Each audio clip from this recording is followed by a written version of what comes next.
Hello guys, good afternoon po. Ayan, malamig po yung panahon pero kailangan po nating mag-juice. Ayan, mag-juice po muna tayo. Ito yung lagi po namin iniinom po pala. Yung juice ng mga anak ko. Favorite po nila yan.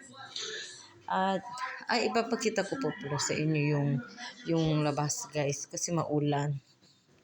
Dito po sa probinsya yan guys. Tingnan nyo naman guys. Ang lamig ng panahon dito ba? Basta maulan, naging maulan din. Ayan na po pala yung mga gulay ko.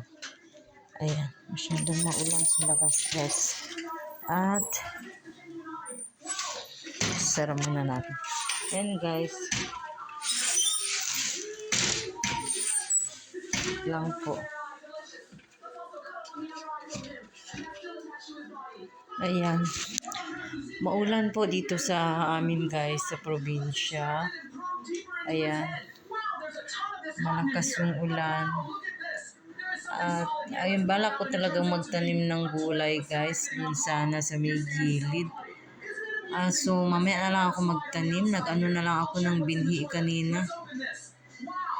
Kasi guys, maulan. Tinatamad akong mag-ano guys. Mamaya na lang. Ito pala guys yung bunso ko guys. Natutulog siya kanina. Kanina gising na. Wala akong ginagawa guys. Katatapos kong naglaba kanina. At maulan. Gusto ko sana magtanim eh. Ayan guys oh. Yung ulan. Yung mga bulaklak ko pero sa labas guys.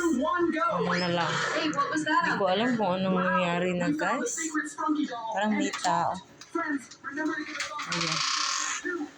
Tingnan nyo naman guys. Ang ulan talaga siya. Ayan. Ayan guys. Yung nanay ko hindi ko alam kung saan galing yun guys.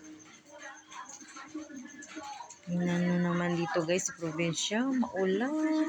Ayan yung mga alaga naming manok guys. Ayan. Tingnan nyo guys. Nasa kapitbahay na yan guys. Ayan pala yung mga flowers ko guys. Tingnan nyo guys.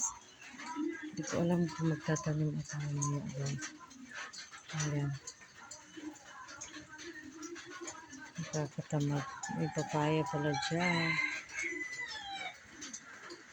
Ayan guys. Maulan. Paano tayo magtatanim dyan ng gulay guys? Maulan. Tingnan na tayo. Tingnan natin yung tao guys. Ayan guys. Ayan yung papaya ko itatanim ko mamaya guys.